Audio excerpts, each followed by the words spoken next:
दोस्तों नमस्कार, स्वागत है आप सभी का द ब्रेकिंग न्यूज में। बात करेंगे आज पूरे बिहार की 10 बड़ी और मुख्य खबरों की, लेकिन उससे पहले यदि आप चैनल पर नए, चैनल को सब्सक्राइब कर लें, बेल आइकन को दबाएं। बिहार विधानसभा चुनाव में अब वक्त कम बचा है। इस बार 7 बड़े फैक्टर हार जीत की दिशा तय करेंगे।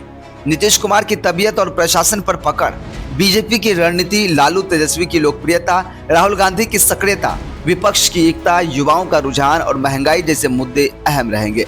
74 वर्ष से नीतीश पर विपक्ष लगातार हमलावर है, जबकि एनडीए सरकार के कामकाज को जनता के सामने मजबूत तरीके से पेश करने की कोशिश कर रहे हैं।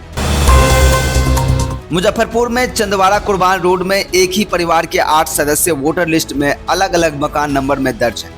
दिव्यांग रजी हसन कई बार आवेदन देने के बाद भी सुधार नहीं करा पाए हैं। परिवार के सभी नाम गलत मकान संख्याओं में दर्ज है। अधिकारी कहते हैं कि मकान नंबर सांकेतिक है, फिर भी शिकायत मिलने पर सुधार किया जाएगा। परिवार का कहना है कि 2 बार आवेदन देने के बावजूद कोई कार्रवाई नहीं हुई है। बिहार में तेजस्वी यादव ने चुनावी मैदान में खुद को महागठबंधन का चेहरा बनाना शुरू कर दिया है।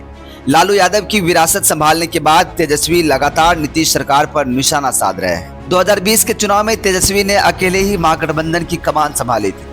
इस बार उनके साथ लालू यादव खुद हैं। तेज प्रताप अपने दम पर चुनाव लड़ने की तैयारी में है। ऐसे में भाई भाई की राजनीतिक जंग भी चर्चा में है।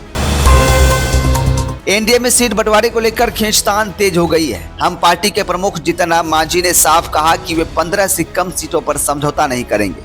सूत्रों के मुताबिक बीजेपी और जेडीयू के बीच बातचीत आगे बढ़ रही है, लेकिन छोटे दलों की हिस्सेदारी तय नहीं हो पाई है। मांझी को अब तक सिर्फ 7-8 सीटों का ऑफर मिला है। पार्टी में नाराजगी है और मांझी सम्मानजनक हिस्सेदारी की मांग पर अड़े हैं। बिहार चुनाव में इस बार सिनेमा और संगीत जगत के सितारों की एंट्री बढ़ रही है। हाल ही में पवन सिंह बीजेपी में लौटे थे।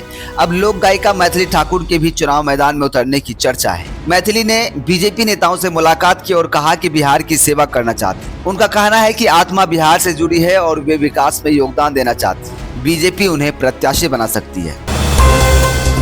बिहार में विधानसभा चुनाव नजदीक है और नीतीश कुमार की रणनीति इस बार कुछ अलग दिख रही है। रैलियों के बजाय घर घर संपर्क अभियान पर जोर है। 2015 में फिर एक बार नीतीश कुमार का नारा गूंजा था। अब वे शांत प्रचार से जनता तक पहुंच रहे हैं। विपक्ष जहां शोर मचा रहा है, वहीं नीतीश अपने विकास कार्यों और भरोसे पर निर्भर है। उनकी खामोशी आखिरी जोरदार पारी या राजनीतिक विदाई का संकेत मानी जा रही है।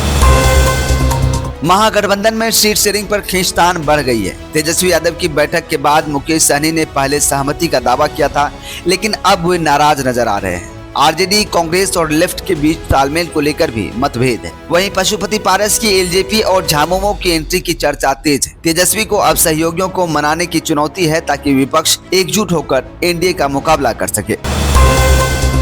एआईएमआईएम प्रमुख असदुद्दीन ओवैसी ने मिथिलांचल में 24 उम्मीदवार उतारने का ऐलान किया है। जाले में जनसभा के दौरान उन्होंने एनडीए पर अल्पसंख्यक विरोधी कानून बनाने का आरोप लगाया।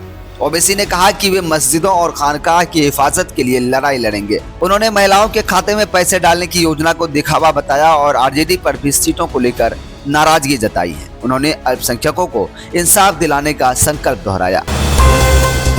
बिहिया स्टेशन पर पटना कोटा एक्सप्रेस के सीमित ठहराव से स्थानीय लोग नाराज हैं। यह ट्रेन सप्ताह में सिर्फ 3 दिन रुकेगी और 4 दिन बिना ठहरे गुजर जाएगी। लोगों का कहना है कि रेलवे ने उनकी मांगों को नजरअंदाज किया है। जनप्रतिनिधियों ने इसे छल बताया और चुनाव के बाद मुद्दा उठाने की चेतावनी दी है। फिलहाल रेलवे का कहना है कि यह ठहराव व्यवस्था अस्थायी है और समीक्षा के बाद बदलाव संभव है।